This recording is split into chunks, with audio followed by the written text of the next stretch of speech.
नमस्कार विद्यार्थी मित्रांनो, आपल्या स्टडी पॉईंट मराठी आपल्या यूट्यूब चॅनलवर तुमचे सर्वांचे स्वागत. आपल्या चॅनलवर नवीन असाल, आपल्या चॅनलला सबस्क्राईब केले नसेल तर आपल्या चॅनलला सबस्क्राईब करा आणि तुमच्या मित्रांनासुद्धा सबस्क्राईब करायला सांगा. हे आपले टेलिग्राम चॅनल ग्रुप आहे स्टडी पॉईंट मराठी. या टेलिग्राम चॅनलला तुम्ही सर्वांनी जॉईन करा, जेणेकरून दररोज होणाऱ्या चालू घडामोडी प्रश्नांची PDF आणि इतर सर्व लेक्चरचे PDF या स्टडी पॉईंट मराठी या टेलिग्राम चॅनलवर तुम्हाला भेटून जातील. चला तर आज वेळ न वाया घालवता सुरुवात करूया. आजच्या दिवसातील महत्त्वपूर्ण चालू घडामोडी प्रश्न, जे की तुम्ही कोणत्याही परीक्षेची तयारी करत असाल तर हा खूप महत्त्वाचा विषय, मेरिट ठरवणारा विषय. चला तर बघूया. आज दिनांक 22 एप्रिल 2026चे अत्यंत महत्त्वाचे प्रश्न बघूया. हा प्रश्न मी काल दिला होता तुम्हाला सोडवण्यासाठी. याचं योग्य उत्तर जाणून घेऊया. कोणत्या राज्याच्या उच्च न्यायालयाने मासिक पाळीला मूलभूत हक्क म्हणून मान्यता देऊन संघटित आणि असंघटित क्षेत्रांमध्ये मासिक पाळी रजा धोरण अनिवार्य केले आहे? तर कोणत्या राज्याने केले मित्रांनो? याचं योग्य उत्तर काय असणार आहे? हे कोणत्या राज्याने केले तर ऑप्शन नंबर सी, कर्नाटक या राज्याने केले आहे. त्यांना महिन्याला म्हणजे 1 दिवस सुट्टी भेटणार, म्हणजे वर्षाला किती दिवस टोटल सुट्ट्या भेटणार? त्यांना टोटल 12 दिवस. यासाठी कोणत्याही प्रकारची मेडिकल सर्टिफिकेट यांना लागणार नाही आहे. बघूया आजच्या दिवसातील महत्त्वपूर्ण प्रश्न. पहिला प्रश्न, वॉटर फॉरवर्ड हा उपक्रम कोणत्या संस्थेने सुरू केला आहे? तर कोणत्या संस्थेने सुरू केला आहे? वर्ल्ड बँक म्हणजे जागतिक बँकेने. याचे उद्दिष्ट काय आहे? 2030 पर्यंत 1 अब्ज लोकांना सुरक्षित पाण्याची उपलब्धता करून देणे. सुरुवातीला आफ्रिका, मध्य पूर्व आणि दक्षिण आशियातील 14 देशांवर लक्ष केंद्रित करण्यात येणार आहे. जागतिक बँकेचे मुख्यालय कुठे? तर वॉशिंग्टन DC. जागतिक बँकेचे अध्यक्ष कोण आहे? तर अजय बंगा, जे की भारतीय आहे. पुढचा प्रश्न, भारत आणि कोणत्या देशाने संरक्षण क्षेत्रातील सामरिक सहकार्याला चालना देण्यासाठी reciprocal exchange of logistics agreement म्हणजेच रेलॉस कार्यान्वित केले? तर कोणत्या देशासोबत? रशिया.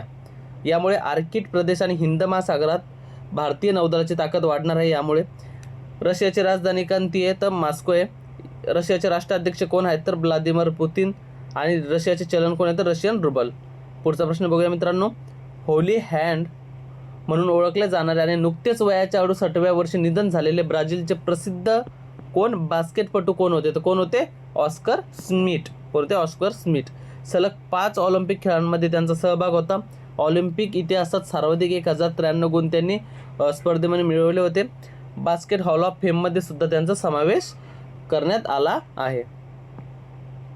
चौथा प्रश्न, भारतातील पहिला 3 संघीय फुटबॉल प्रकार कोणता आहे, जो नुकताच IIT मद्रासने साजरा केला आहे? तर कोणता?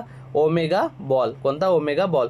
हा फुटबॉल एक आधुनिक प्रकार असून फुटबॉलचा एक आधुनिक प्रकार आहे. यात एकाच वेळी किती संघ? 3 संघ मैदानात उतरतात. हा खेळ सुमारे 50 ते 55 मीटर व्यासाच्या गोलाकार मैदानावर खेळला जातो.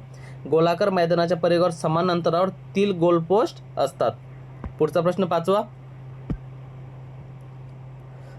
2026 मध्ये किती महिला नेत्यांना गोल्डमन पर्यावरण पुरस्कार, यालाच ग्रीन नोबेल पुरस्कार सुद्धा म्हणलं जातं, म्हणून ओळख आहे या पुरस्काराची, किती महिला नेत्यांना प्रदान करण्यात आला? तर एकूण 6 महिला नेत्यांना प्रदान करण्यात आला. या पुरस्काराच्या इतिहासात म्हणजे टोटल 37 वर्षात प्रथमच सर्व विजेते महिला ठरल्या आहेत. त्या महिलांची नावे जाणून घ्या. इरोरो तान्सी नायजेरिया देशाच्या आहे. बोरिम किम दक्षिण Korea. Sara Pinch United Kingdom. Theo ओनिला रोका मेडबॉब पापुआ न्यू गिनी. अलायना आका खर्ले America. Ulises Morales Blanco Colombia. पुढचा प्रश्न बघूया मित्रांनो. 6वा प्रश्न, भारताची अंतर्गत सुरक्षा आणि दहशतवाद विरोधी कारवायांना बळकटी देण्यासाठी DRDOने विकसित केलेले AI शक्तीवर चालणारी उपक्रम प्रतिमा प्रणाली कोणती, जी नुकतीच गृह मंत्रालयाकडे सुपूर्द करण्यात आली आहे? तर कोणती आहे? प्रज्ञा. पुढचा प्रश्न 7वा, जागतिक आर्थिक मंचाने 2026च्या युवा जागतिक नेते म्हणून कोणाची निवड केली आहे? तर कोणाची? आर्थर लॉ यांची. ते स्टोअर फ्रेंडली एशिया या नामांकित कंपनीचे संस्थापक आणि मॅनेजिंग प्रिन्सिपल आहे. पुढचा प्रश्न 8वा, भारत आणि दक्षिण कोरियाने नुकत्याच झालेल्या द्विपक्षीय बैठकीत सेमीकंडक्टर, हरित ऊर्जा, मोबिलिटी आणि प्रगत उत्पादन यासारख्या क्षेत्रांमध्ये एकूण किती सामंजस्य करारावर स्वाक्षरी केल्या? तर किती केल्या? एकूण टोटल 16 करारावर स्वाक्षरी केल्या आहे. पुढचा प्रश्न 9वा, केन बेतवा नदी जोड प्रकल्पामुळे विस्थापित होणाऱ्या आदिवासींनी नुकतेच कोणत्या राज्यात कोणते आंदोलन? चिता आंदोलन करून आपला निषेध नोंदवला. तो कोणत्या राज्यातील? मध्य प्रदेश या राज्यातील. ते कुठे? हे ठिकाण तर केन बेतवा नदी जोड प्रकल्प छतरपूर आणि पन्ना जिल्हा या ठिकाणी आंदोलन झालं, चिता आंदोलन. मध्य प्रदेशची राजधानी कोणती तर भोपाळ आहे. मुख्यमंत्री कोण आहे मध्य प्रदेशचे? मंगूभाई छगनभाई पटेल हे आहेत. 10वा प्रश्न, केरळमधील कोझिकोड येथील कोणत्या वनस्पती शास्त्रज्ञाला कृत्रिम बुद्धिमत्ता वापरून म्हणजेच AI आक्रमक वनस्पती ओळखणारे ॲप विकसित केल्याबद्दल WWF नॅशनल अवॉर्ड 2026ने सन्मानित करण्यात आलं? तर कोणाला? एन अलीम युसुफ यांना. पुढचा प्रश्न 11वा, मरीन स्पेशियल प्लॅन लॉन्च करणारे भारतातील पहिले राज्य कोणते बनले? तर कोणते बनले? ओडिशा हे राज्य बनले आहे. आजच्या दिवसातील आपला शेवटचा प्रश्न, शुभंकर शर्माने हैदराबादमधील कोणती स्पर्धा जिंकून देशांतर्गत गोल्फमध्ये दमदार पुनरागमन केले? तर कोणती? Boulders classic 2026. याबद्दल काय ठिकाण कुठे झाली ती स्पर्धेचे आयोजन कुठे करण्यात आलं? तर boulder hills golf and country club Hyderabad या ठिकाणी. हे होते आजच्या दिवसातील आपला अतिमहत्त्वपूर्ण प्रश्न, जे की कोणत्याही परीक्षेसाठी इम्पॉर्टंट असू शकतात.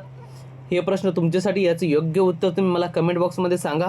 बघूया प्रश्न कोणता आहे. तर पेटंट अर्जाच्या एकूण संख्येत भारतामध्ये प्रथम क्रमांकावर कोणते राज्य ठरले आहे?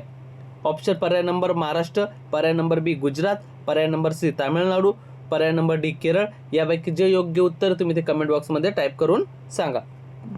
एप्रिल महिन्यातील महत्त्वपूर्ण दिवस बघूया आपण. 1 ते 7 एप्रिल अंधत्व प्रतिबंध सप्ताह, 2 एप्रिल आंतरराष्ट्रीय बालपुस्तक दिवस, 4 एप्रिल खान जागृतीसाठी आंतरराष्ट्रीय दिवस, 5 एप्रिल राष्ट्रीय सागरी दिवस, 7 एप्रिल जागतिक आरोग्य दिवस, 9 एप्रिल जल संधारण दिवस, 11 एप्रिल महात्मा फुले जयंती जागतिक पार्किन्सन दिवस, 13 एप्रिल जालियनवाला बाग स्मृती दिन, 14 एप्रिल डॉक्टर बाबासाहेब आंबेडकर जयंती, 15 एप्रिल जागतिक सांस्कृतिक दिन जागतिक कला दिन, 16 एप्रिल जागतिक ध्वनी दिवस, 18 एप्रिल जागतिक वारसा दिवस, 21 एप्रिल भारतीय नागरी सेवा दिन, 22 एप्रिल जागतिक पृथ्वी दिन, 23 एप्रिल जागतिक पुस्तक दिन, 24 एप्रिल पंचायत राज दिवस, 25 एप्रिल जागतिक मलेरिया दिवस, 29 एप्रिल आंतरराष्ट्रीय नृत्य दिवस. हे होते मित्रांनो एप्रिल महिन्यातील महत्त्वाचे दिवस, आणि हे आजच्या दिवसातील म्हणजेच 22 एप्रिल 2026चे अत्यंत महत्त्वपूर्ण चालू घडामोडीचे प्रश्न.